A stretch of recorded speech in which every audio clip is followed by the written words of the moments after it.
Hasil ini memicu para pemain kembali bersemangat untuk mencetak gol.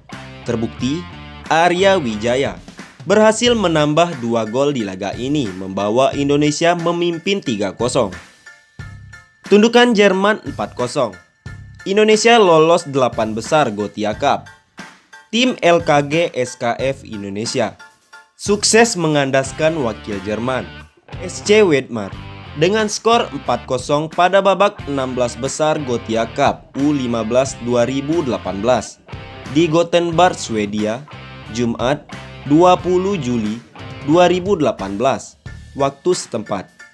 Kemenangan tim LKG SKF Indonesia tak lepas dari 2 gol Muhammad Afif Fatoni di menit 50 dan menit 53, dan masing-masing gol dari Rabani Tasnim Sidik di menit 41, serta Rafli Rafazahid di menit 59.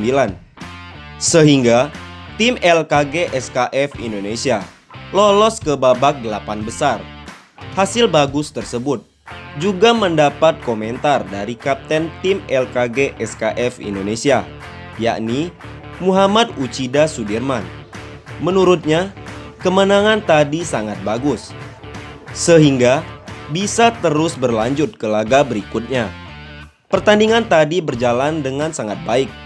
Kami mendapatkan banyak gol. Selain itu, banyak peluang juga tercipta. Sehingga kami harap di pertandingan lain kami bermain seperti tadi, terang Uchida. Selanjutnya, tim LKG SKF Indonesia U15 akan bersua wakil Swedia, yakni Kinaif, di Gothenburg, Swedia, Jumat 20 Juli 2018. Pertandingan tersebut akan berlangsung pada pukul 18.00 WIB. Tentunya, penggila sepak bola bisa mendoakan talenta-talenta muda yang tengah berjuang di Swedia sana. Jika ingin menyaksikan pertandingannya, bisa juga mengakses ajang tersebut. Sebelumnya, skuad yang ditukangi oleh Iskandar Makmur itu tergabung di grup 4 Gothia Cup U15 2018 bersama Linköping, Kenti DFF Swedia, Skalborg SK Denmark, dan Wadolfer SV Jerman. Lalu mereka menang 2-0 atas Boca Brazil di babak ke-32 besar. Dan sekarang kita akan membahas bagaimana persiapan Indonesia jelang mengikuti Piala AFF U23 di Kamboja. Setelah Piala AFF berakhir beberapa hari yang lalu, kini Sintayong kembali disibukkan karena bulan depan dirinya bakal kembali mendampingi timnas untuk berlaga di Piala AFF U23. Dan seperti kabar yang beredar, pelatih asal Korea Selatan itu tidak akan memanggil pemain yang bermain di luar negeri seperti Witan, Egy Maulana Fikri, hingga Elkan Bagot, sehingga membuat publik penasaran siapakah pemain-pemain yang bakal dibawa Sintayong, terutama pada posisi penyerang, yang dimana posisi ini menjadi titik lemah timnas dalam ajang Piala AFF kemarin. Dan kami mencoba merangkum daftar penyerang yang diprediksi mendapatkan panggilan Sintayong untuk berlaga di Piala AFF U23. Untuk itu, inilah pemain yang dimaksud. Ronaldo Kuate. Yang pertama yaitu adalah pemain kelahiran Yogyakarta, yaitu Ronaldo Kuate. Pemain berdarah campuran ini bisa menjadi opsi Sintayong di lini serang timnas Indonesia.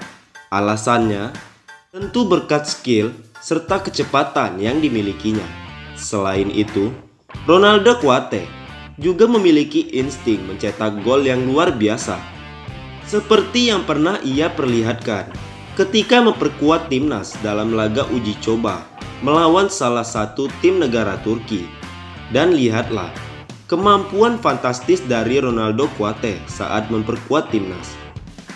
Yang kedua, Bagus Kavi memiliki bakat istimewa. Sebagai seorang pemain, tentu membuat Bagus Kavi layak dipertimbangkan Sintayong untuk membela timnas pada gelaran Piala AFF bulan depan. Apalagi Saat ini, dirinya tengah menimba ilmu di Belanda, sesuatu yang belum didapatkan pemain-pemain lainnya. Bahkan, pemain asal Magelang tersebut pernah mengejutkan publik Belanda usai mampu mencetak 2 gol saat membela FC Utrecht. Dan seperti inilah saat Bagus Kavi menunjukkan insting mencetak gol yang begitu mengagumkan. Selanjutnya, ada nama Jack Brown. Pemain jebolan Manchester United Soccer School ini tentu bukan nama yang asing bagi publik Indonesia, karena sebelumnya dirinya pernah memperkuat timnas Garuda asuhan Sintayong, dan aksinya saat memperkuat timnas juga begitu mengagumkan karena beberapa kali mampu mencetak gol krusial, seperti yang diperlihatkan Jack Brown dalam beberapa momen berikut ini. Taufik Hidayat memiliki postur tinggi dan besar, memang menjadi andalan pemain yang satu ini, di mana hal itu mampu dimanfaatkan oleh Taufik Hidayat saat bermain di lapangan. Pemain Persija ini ternyata juga pernah beberapa kali memperkuat timnas Indonesia. Salah satunya terjadi kala timnas Indonesia harus menyerah 2-3 atas Australia, yang salah satu gol Indonesia dicetak oleh Taufik Hidayat. Tentu berkat pengalamannya itu bisa saja membuat dirinya dipilih Sintayong untuk bermain di Piala AFF. Raif Fatari, Indonesia memang tidak pernah kehabisan talenta-talenta berbakat, karena selain nama-nama yang disebutkan sebelumnya, ada sosok lain yang tidak kalah hebatnya, yaitu Raif Fatari. Pemain berusia 19 tahun tersebut tentu pantas untuk mengisi slot lini depan timnas U23. Dan sebagai buktinya, lihatlah saat aksi Raif Fatari berhasil mencetak gol ke gawang Arab Saudi U19 yang sekaligus menyelamatkan Indonesia dari kekalahan. Rabani Tasnim, pemain yang satu ini mungkin masih sangat asing di kalangan masyarakat Indonesia, karena kiprahnya belum terlalu terlihat di tim Garuda. Meski begitu, Rabani Tasnim tetaplah pemain yang memiliki bakat istimewa, seperti yang pernah diperlihatkan Rabani Tasnim ketika bermain di Liga Kompas, di mana dirinya berhasil mengemas 27 gol selama turnamen berlangsung. Sekian informasi dari kami. Jangan lupa klik like, komen, share, dan subscribe channel ini.